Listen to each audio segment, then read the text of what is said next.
What's up guys, and welcome to another YouTube video. In today's video, I'm going to be reviewing / commentating one of my most watched videos on the channel.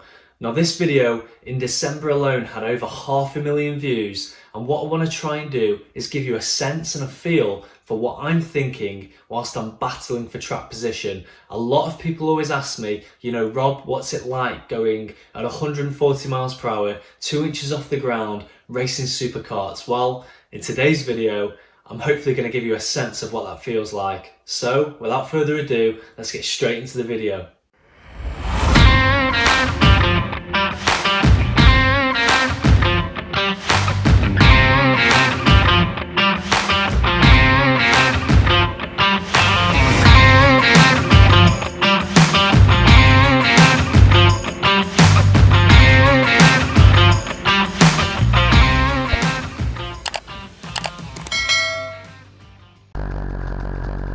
Okay guys, so as you can see, we're sat on the grid.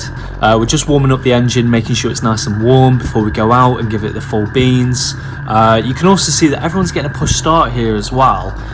So typically, once you're in sort of motion with the cart, you pull back a gear into first gear, and then that generally tends to bump start the engine, and then you can clutch it. So we have a hand clutch, and you can dip the clutch, catch the engine, and then clear it with the revs, find the bite point, and then you can pull away quite easily. So we're behind number 43 here in the grid formation. We're just coming out of the pit lane. Again, cold tyres, cold brakes, everything's pretty much really cold, so you just have to be careful coming out of there. You can see one lad there has just gone on the grass. He might have had cold tyres, had a bit of a blip on the accelerator and launched him into the grass, which probably isn't the quickest way round. So yeah, safety cars up ahead. No overtaking's allowed on the formation lap. So really what we're doing here, as you can see, a bit of weaving, just to try and get that heat into the tyres, get rid of any rubble that's on the tyres as well, because you want that tyre to be as clean as possible. Normally, the tyres that I have on, I've only generally done a qualifying session, so there's plenty of life left in those tyres. If anyone's sort of slowing down in the formation lap, you can sort of go past just to encourage them to catch up to the pack. Obviously, keeping it really safe, letting them back through as well. You don't want any sort of crazy motorsport action going on the formation lap. So you can see the marshals on the right, they're waving green flags, everything's looking good. If anyone does have a problem, they would just put their hand up, slow down and just pull to the side. But yeah, I mean what you'll see in a minute is I start trying to get heat into the brakes and trying to get that brake bias adjusted. So you should see slamming on the brakes there, coming down a gear, and you can see the weaving really starts to increase now to try and get that temperature right before the race start. So unlike Formula 1, we don't have any tyre blankets, so it is really down to the driver to try and get those tyres up to temperature as quickly as possible. As you can see, there's a bit of oil that's been spilt on a previous race, so that's what they've laid down on the so that white powder, that's what they've laid down over the oil to stop other vehicles slipping on that. You just have to be wary of that though. You sort of, as a driver, you're making a note that these things are there. I'm sort of still adjusting that brake bias as well, making sure that's pretty spot on for the race start. We're coming around the last corner now. So this is where the heart rate really starts to ramp up quite significantly, and you are just preparing yourself for the race start. Okay, so you can see the red lights at the top. Oulton's good because they've got those quite further back. Okay, so we had a poor qualifying, so we're ready for lights out. Straight past number 23. We've got number 233 in front, and we've got number 15 to the side. What we're trying to do here is go around the outside and try and gain as many places as we can. Keep that speed through the corner. Try and accelerate as much as we can. Obviously, we're staying aware that we're on coldish tyres and brakes certainly aren't up to temperature. Someone locks up and goes down straight onto the gravel there on the first corner. And in superkarting, having a tow is actually a massive thing. So as you can see, I haven't really got anyone. I have got someone in the tow, but someone behind me was right up against my back bumper, got a really good tow, took me down the inside, and then I sort of try and give it one back, dive down the inside, get number 233, couldn't quite carry enough speed to get past number 29, and he has got past, but we did get the move done on number 233. Straight into the chicane there. It's funny actually, because the GoPro is so smooth now that it really doesn't do justice on how bumpy some of these circuits actually are. Really late braking down into the chicane here, try and carry as much speed through there as possible. So keeping it really nice and wide there, cutting back to the left hand side, sweeping across the apex, going all the way wide, and then carrying all that speed all the way up the bank as well.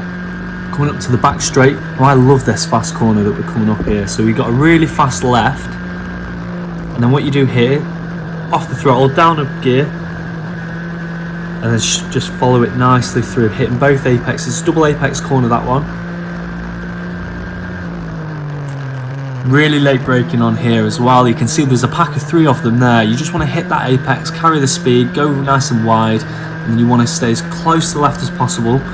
Coming down the start finish straight there. Now I can see the pack of 3 of them in front, and that's my goal now, to try and catch that pack of 3. Carry as much speed through there as possible, stay wide on the outer bit of the corner, just go over the dip there, off the throttle, dap on the brakes, follow it round. Now I will be getting a bit of a tow off these guys in front, so I'm trying to stay directly behind them, because it does make quite a big difference. Now these guys will be battling and, you know, braking earlier, turning, and you can see how much I've gained on number 21 there. Really late on the brakes there. Try and carry that speed. Doesn't actually matter too much if you don't hit that apex, because it's banked. You can really carry that speed around the corner there as well. Again, really late on the brakes, took a bit of the inside curve there, snap of oversteer on exit, carry it right out through the back. So we're in the tow again here behind number 21. Gained quite a bit on the brakes there actually, just clipping that inside curb and just trying to stay with the pack. You've got to be patient with these sort of races, because you don't win the race on the first corner. So I'm just trying to find my groove, get nice and comfy, hit those gear changes perfectly, hit those apexes, and just try and gradually claw back some speed. A little bit wide from the apex there, but then that allows you to hit that second apex perfectly, and then you can really carry that speed down the main straight, this straight section here, should I say.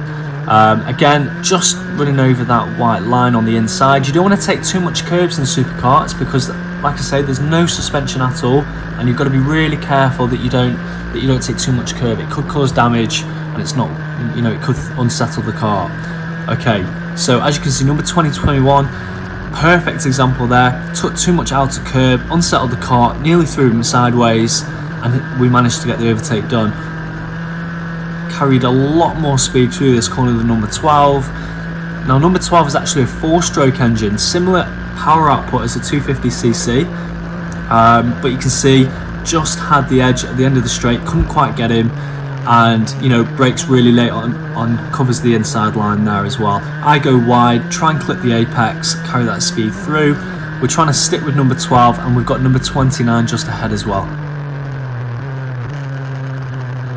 Late into the chicane, and I missed a gear there unfortunately, so you can see it was just pull away, so I should have come down an extra gear. That's my mistake, and that cost me a good couple of tenths. Try and claw it back with later braking, get the chicane really nice, run wide, sweep back to the left, and then you want to hit the apex there. Okay, so this is one of my favourite sections of the track. Keeping in his toe, down one gear, off the throttle, hit that second apex, and you can see the amount of speed that we've managed to carry through there, which is all corner speed. We're on the inside line. Obviously the oil's been spilt there as well, so we're just being careful not to throw it off and go too crazy. But then what you can see is Kevin in number 12, he's come back and he's covered the inside line. I try and keep it wide, spring it back in on the inside and really stick with him. So you can see I'm right up his tail here, down the dip, down a gear, swing it in, and now we're in Kevin's toe. See, we're gaining on him now with the toe, and that's how much a toe makes a difference in these superkarts. It's very, very similar with the toe in the Formula 1. It makes a huge difference. Right, we're all over the back of him now, so we're gaining on him. We just need to be patient and find a way to get past him safely. Again, coming into the chicane, keeping it nice and tight. He took that really well as well. Coming down into the back straight. Could have looked at it inside. I'm probably a little bit too far out. Ben actually comes down the inside. There's no mirrors on Superkart, so it's actually really hard to see who's up behind you. Sometimes you can hear the Superkarts, which is interesting, but there I was completely blind. I was considering diving down the inside. Didn't because I was quite far back, and then Ben took advantage and came down the inside. So here we go. Ben's obviously would have had to let off quite a bit there as well because he's up Kev's rear bumper. I've tried to carry as much speed through there as possible. You can see I've gained on them both a little bit there as well. They've gone quite narrow. Ben's gone really wide. I've hit the apex perfectly, and you can see how much I've gained on them there as well.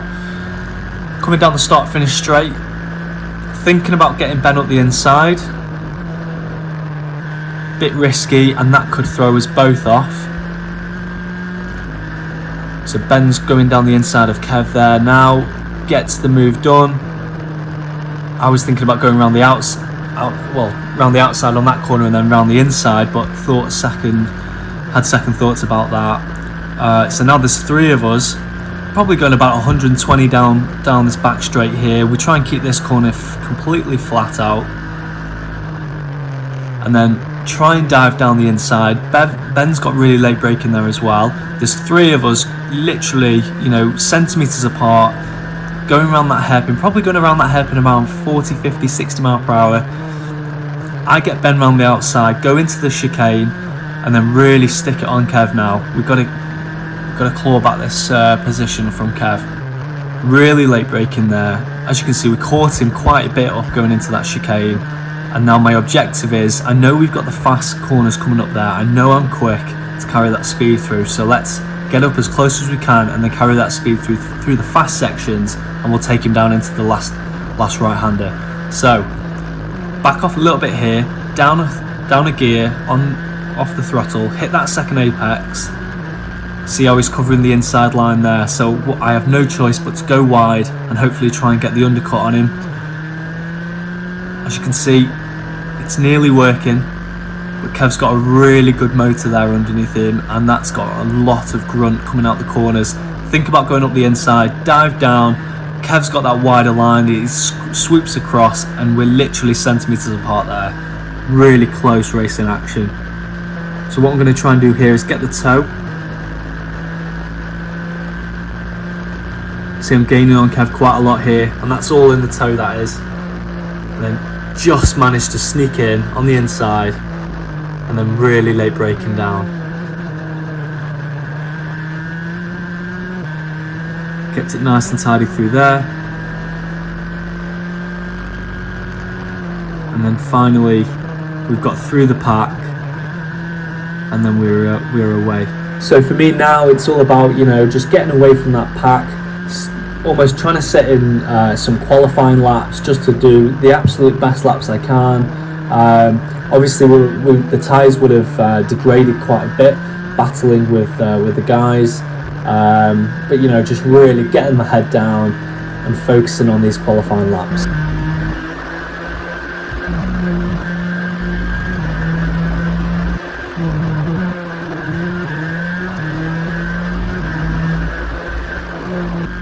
My hand is absolutely in agony because this is my first race back in 6 years, and I can't actually feel my thumbs and forearms at this stage. I think it's important to say just how physical superkarting is. It's just because you're sat there in a racing vehicle doesn't mean that it's not physically demanding. And I think a lot of people really do underestimate how physically demanding superkarting is. You've got to remember, there's no steering assist, there's no ABS, anti-lock braking systems.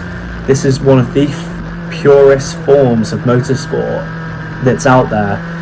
You know, you literally have 4 wheels and a steering wheel going at these sort of speeds and G-forces. It's you know, it's just phenomenal, to be honest. So yeah, I thought it was just good to point that out. I always remember in my university dissertation I actually did the physiological effects on the cardiovascular system while superkarting, and one of the chaps actually got a heart rate of up to 190 beats per minute, which was actually similar or more than some of the elite sportsmen within sports such as football. So it really shows the physicality of superkarts. When you're adjusting superkarts as well to try and find the perfect setting, a lot of the adjustment will come from the bodywork of the kart. So you might try and lower the front nose cone to try and get a little bit more bite in the front. You might lift the nose cone if you want to get a little bit more, you know, make it a little bit more understeery, or if you've got too much oversteer, then just counteract that as well. You've also got the rear wing, which you can play a lot with, make that a lot lower for that rear downforce on the back tyres, or you can lift the wing up, just like in F1, you can lift the wing up, and that will actually reduce the drag so you can get higher top speed. Going on to the final pitch straight, you can see the checkered flag, and I'm really happy with the result.